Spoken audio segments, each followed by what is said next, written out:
आज हम पुराण के विषय में जानने जा रहे हैं। पुराण कोई छोटा विषय नहीं है जिसको एक दो कक्षाओं में पढ़ा जा सके, फिर भी उसका परिचय, उसका स्वरूप जो है वो मैं आपको प्रस्तुत कर पाऊँ ऐसा प्रयास करूँगा। तो इसकी व्युत्पत्ति के विषय में यदि बात करें तो यास्क ने अपने निरुक्त में पुराण के विषय में कहा है पुरा नवम भवति, पुरा नवम भवति थी पुराणम, अर्थात जो प्राचीन होकर भी नया है वो पुराण है। वायु पुराण में कहा गया है कि पुरा अनति, अर्थात प्राचीन काल में जो जीवित था, पुरा अनति।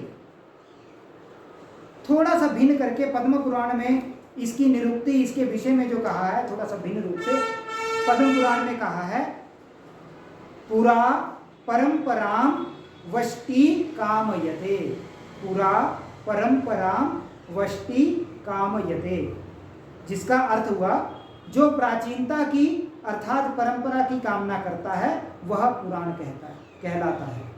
जो प्राचीनता चाहता है वही पुराण है। ब्रह्मांड पुराण में इसकी एक और अन्य व्युत्पत्ति बताई है, पुरा एतत् अभूत, प्राचीन काल में जो हुआ, प्राचीन काल में जो हुआ वही पुराण है। अब इन सब व्युत्पत्तियों को हम देखें, मैंने आपके सामने 3-4 व्युत्पत्तियां रखी हैं। इन सब से एक बात तो स्पष्ट हो रही है कि पुराण का वन्य विषय जो होगा वो प्राचीन काल से संबंधित होगा। सबने एक बात प्राचीन तो बात की है, और पुराण का संबंध भी इतिहास से बड़ा घनिष्ठ लगता है। इसी कारण से आप देखेंगे कई शास्त्रों में पुराण इतिहास इकट्ठा नाम लेते हैं, पुराणेतिहास बोलते हैं, पुराणेतिहास ऐसा शब्द का प्रयोग करते हैं। इतिहास के अत्यंत प्राचीन ग्रंथों में उल्लिखित जो भी तथ्य हैं वो कुछ भ्रांतिमान तो रहते हैं, जिनको स्पष्ट करने का काम जो है वो पुराण करता है। छांदोग्य उपनिषद में सनत कुमार से ब्रह्म विद्या सीखने के अवसर पर नारद मुनि ने अपनी अधीत विद्याओं के अंतर्गत इतिहास पुराण को पंचम वेद बताया है,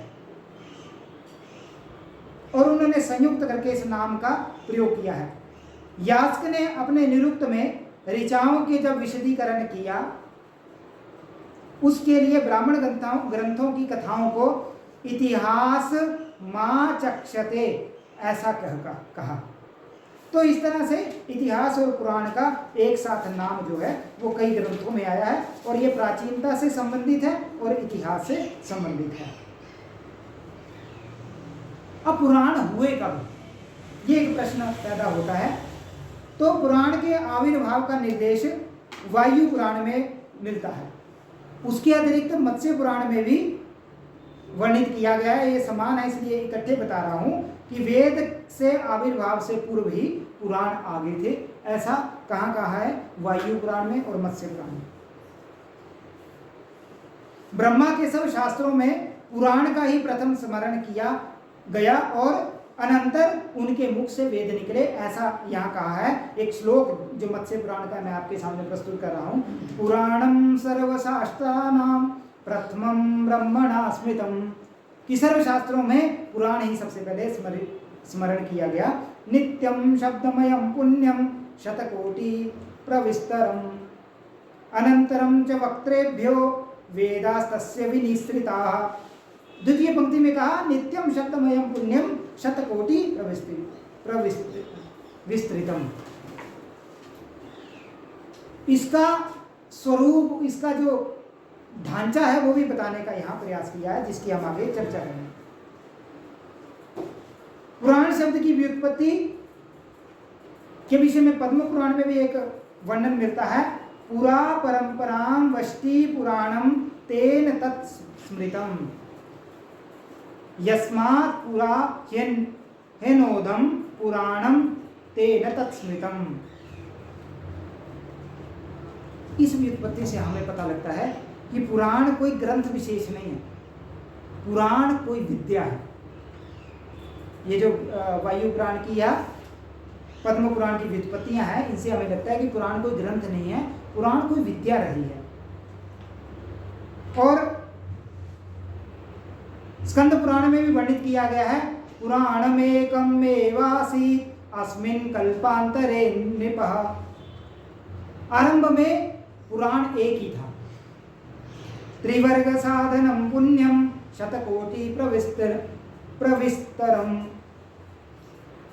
कि 100 करोड़ श्लोक थे उसमें, इतना बड़ा था। काले नाग्रहणम दृष्ट्वा पुराणस्य ततो नृप। लेकिन जैसे टाइम बीतता रहा, लोगों की मानसिक क्षमता कम होती गई। अब इतने करोड़ों श्लोक कौन याद करेगा। व्यास रूपम विभुम कृत्वा सहरेत स युगे युगे। युग युग में व्यास जो है वो आते रहे।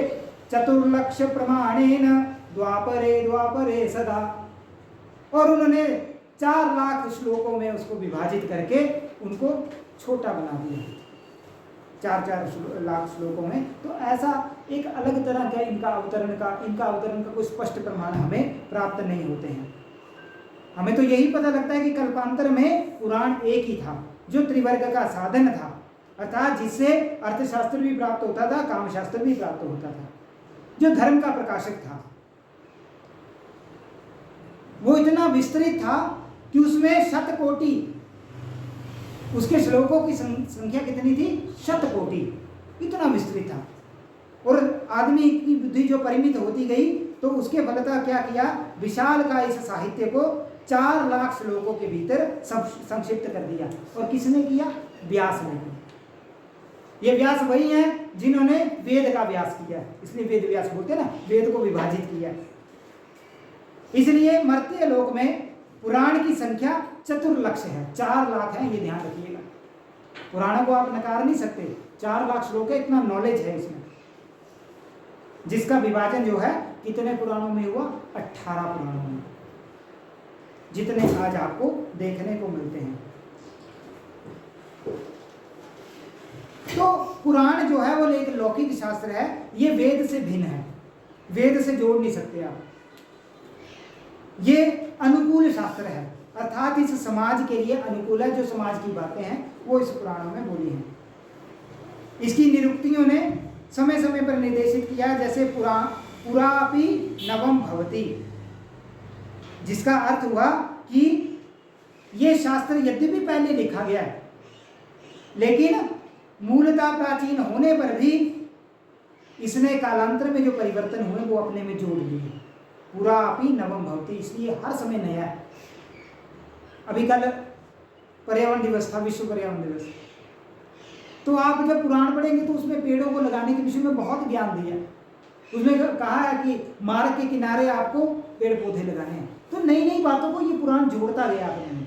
तो इसलिए इसके विषय में कहते हैं पुरापि नवम भवति, अर्थात पुराना है फिर भी नया है। कुमारिका खंड जो है उसमें स्पष्ट निर्देश किया गया है कि इतिहास और पुराण लोक गौरव से भिन्न भिन्न होते हैं।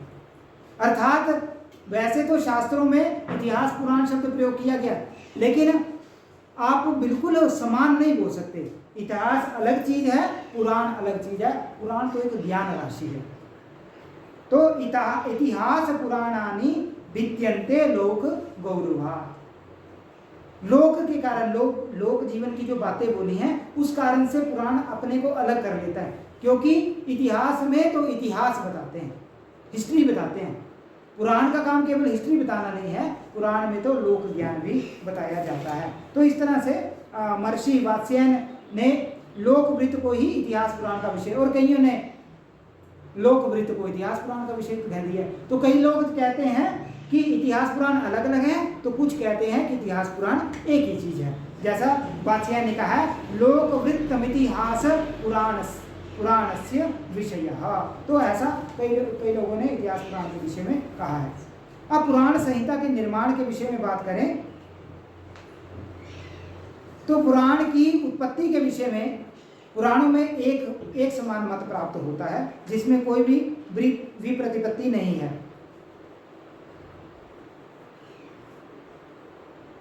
विभिन्नता एक स्थान पर मिलती है कि ये वेद से पहले आया या वेद से बाद आया, क्योंकि स्वयं पुराण में भी कह दिया गया कि ये वेद से पहले आया। कंफ्यूजन तो वहां होगी, क्योंकि आमतौर पे हम मानते हैं कि वेद जो है वो ब्रह्मा की वाणी है, ब्रह्मा के मुख से उद्धृत है और वो सबसे पहले है। जैसा कि मत्स्य पुराण के एक श्लोक में बताया गया है कि पुराण की रचना जो है वो ब्रह्मदेव ने सबसे पहले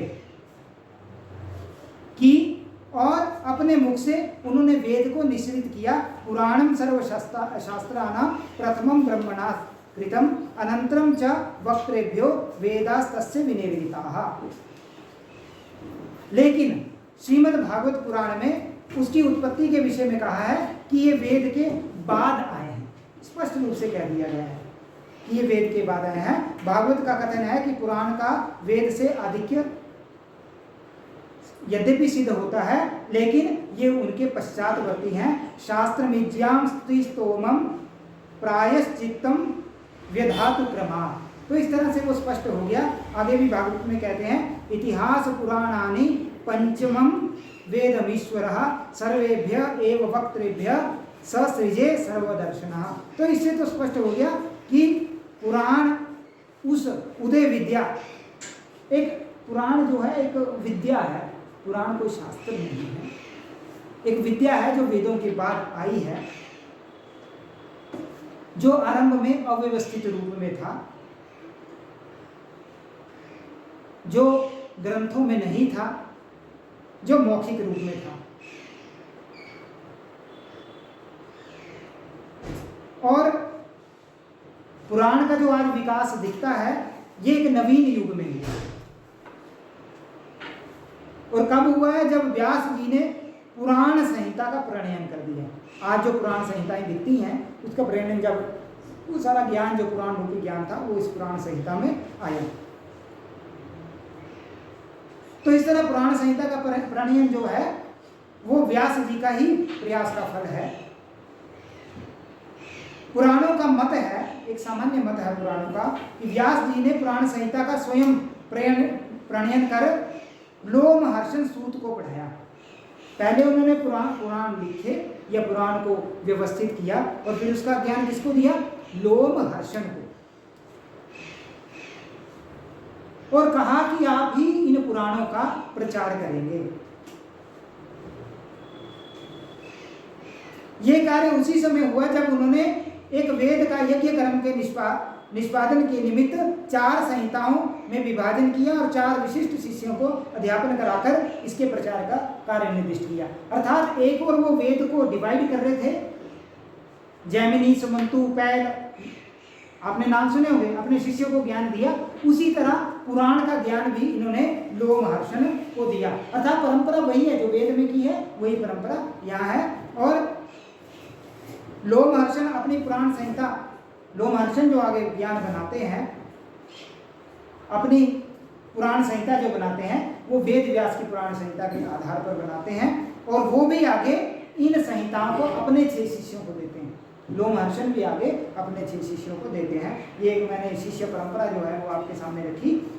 वायु पुराण में इनके 2 शिष्यों के नाम 2 प्रकार से हैं।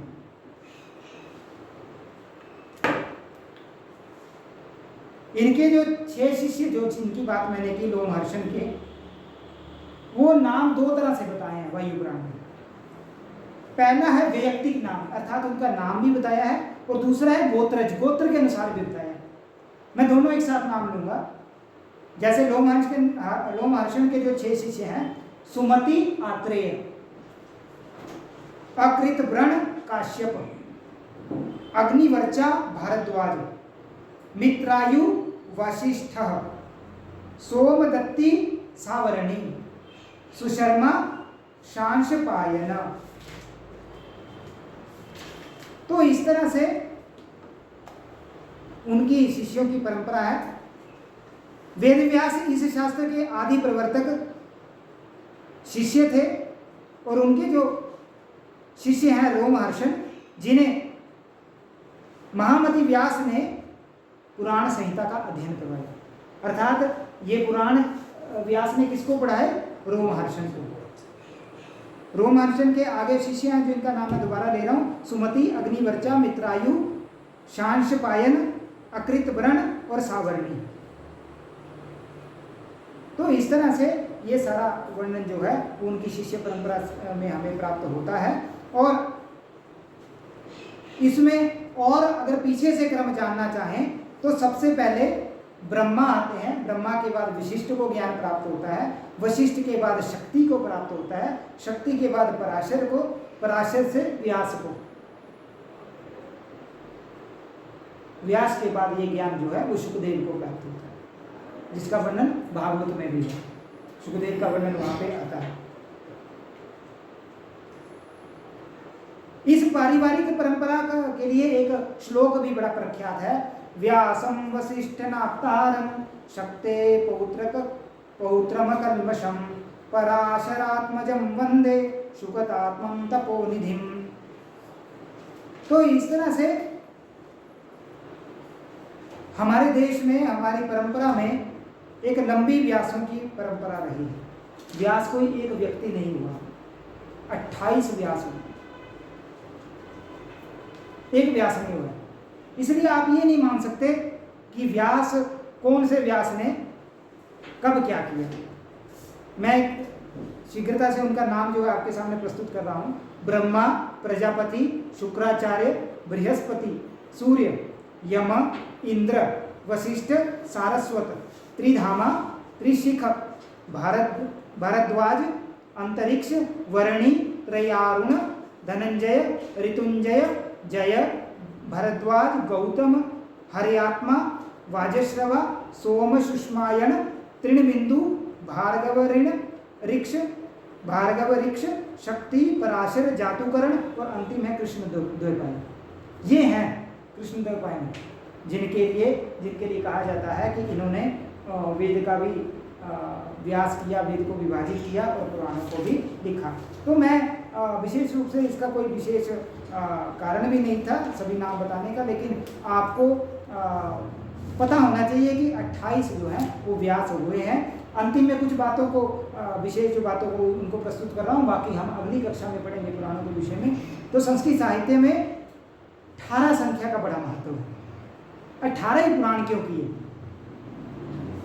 तो गौरवशाली परंपरा है 18 के लिए। महाभारत के पर्वों की संख्या कितनी है? 18। श्रीमद् भगवद गीता के अध्यायों की संख्या कितनी है? 18। भागवत में श्लोकों की संख्या कितनी है? 18,000। शायद इसीलिए पुराणों की संख्या भी 18 है। तो 18 का एक विशेष महत्व है। और बताऊं तो आत्मा के प्रकार भी 18 हैं। क्षेत्रज 4 प्रकार के होते हैं, अंतरात्मा 5 प्रकार की होती है, भूतात्मा 9 प्रकार की होती है। 9, 5, 14 और 14 और 4 18। तो 18 प्रकार की आत्मा होती है। तो इसलिए 18 का विशेष महत्व है। शायद इसीलिए ही 18 जो है वो वर्णन किया गया है। तो इस तरह हमने पुराणों के विषय में ये मोटा जो विषय वस्तु है उसको जाना। इसके अंदर क्या प्रतिपादित वस्तु है उसको हम अगली कक्षा में जानेंगे।